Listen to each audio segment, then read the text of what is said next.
vamos a meternos de lleno en la figura del doctor José María Castro Madrid. Pero no solo como un presidente más en la lista, no, lo vamos a ver como lo que realmente fue, el arquitecto de la Costa Rica que conocemos hoy. Un visionario que entendió que para construir una nación, los cimientos más sólidos no son de piedra, sino de conocimiento. Y para entender su obra, nada mejor que empezar con sus propias palabras. Esta frase, en serio, es el resumen de toda su filosofía. Pensemos un momento en esto. Para Castro Madrid, la libertad no se defendía con ejércitos, se defendía con aulas. No eran las armas, eran los libros. Para él, la educación era literalmente el único muro que podía proteger de verdad la libertad de un pueblo. Y claro, esto nos lleva a la pregunta del millón, ¿no? O sea, ¿qué es en realidad fundar una nación? ¿Es nada más declarar la independencia, diseñar una bandera y listo? ¿O es algo mucho, mucho más profundo? Bueno, pues Castro Madrid tenía una respuesta que para su época fue sencillamente revolucionaria. Aquí está. Para el doctor José María Castro Madrid, la respuesta era contundente. Fundar una república era cultivar la mente de su gente. Su gran proyecto no era de ladrillos y cemento, era un proyecto de intelecto y de civismo. Porque como él bien creía, un pueblo educado es un pueblo que no puede ser esclavizado. Es un pueblo verdaderamente libre. Y lo más increíble es la velocidad. No perdió ni un segundo. A ver, fijémonos en esta cronología. Con solo 24 años, 24 ya era ministro general. Un año después, a los 25, no es que estuviera planeando, no, estaba fundando la universidad, la primera gran pieza de su proyecto. Y para los 28 ya era jefe de Estado. Esto no es solo un ascenso rápido, es el avance imparable de una idea que la tenía clarísima. Ahora sí, analicemos ese primer pilar de su plan. Él sabía que antes de poder hablar de una república soberana, de una nación independiente, se necesitaba un centro de pensamiento que fuera igual de soberano. Y ese centro tenía que ser la universidad. Pero aquí está la clave, lo más importante, la intención detrás de la universidad. El objetivo no era solo tener médicos o abogados, no. El propósito, y así se lee en los documentos de la época, era crear una fuerza formativa de la nacionalidad. ¿Qué quiere decir esto?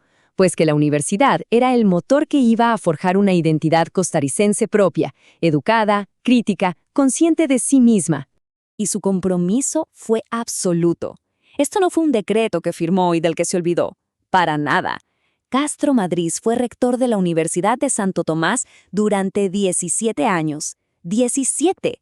Guiando personalmente esa institución que él veía como el corazón intelectual de la nación que estaba construyendo.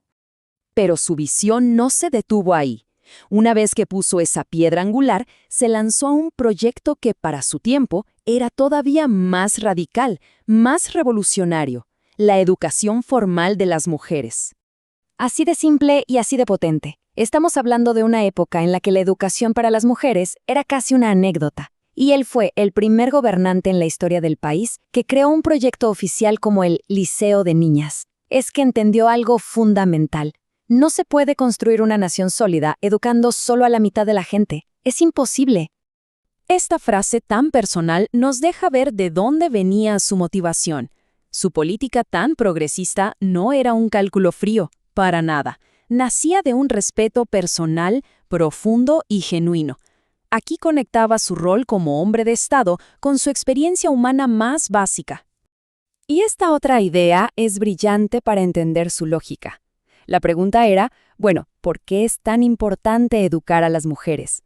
Y su respuesta era simple, porque ellas son las primeras educadoras de todos los futuros ciudadanos.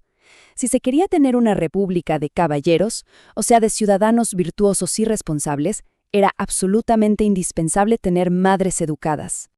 Ahora veamos cómo esta obsesión casi por la educación no era una idea suelta, era parte de una estructura de pensamiento liberal mucho más grande, un andamiaje completo que él defendía con todo.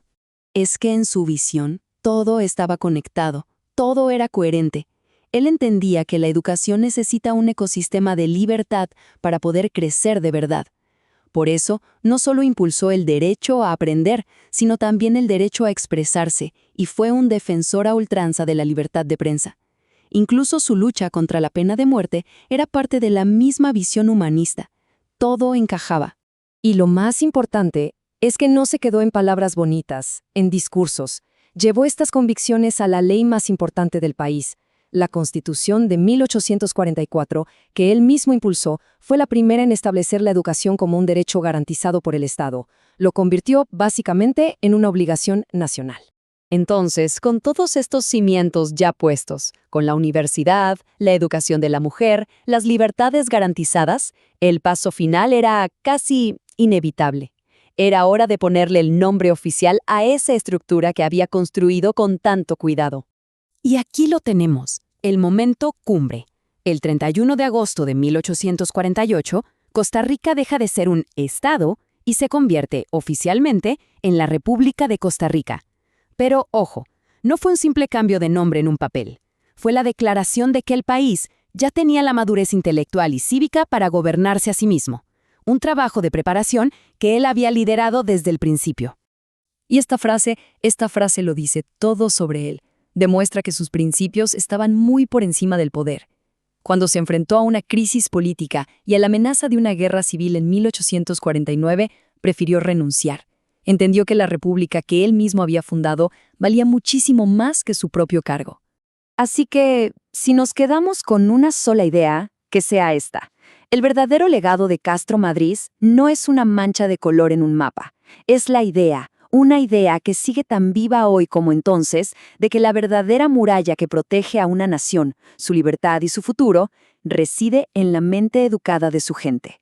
Y cerramos con esta cita de su discurso inaugural que lo resume todo a la perfección.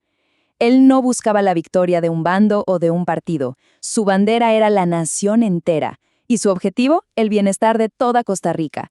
Y su gran herramienta para construir ese bienestar fue, es y siempre será la educación.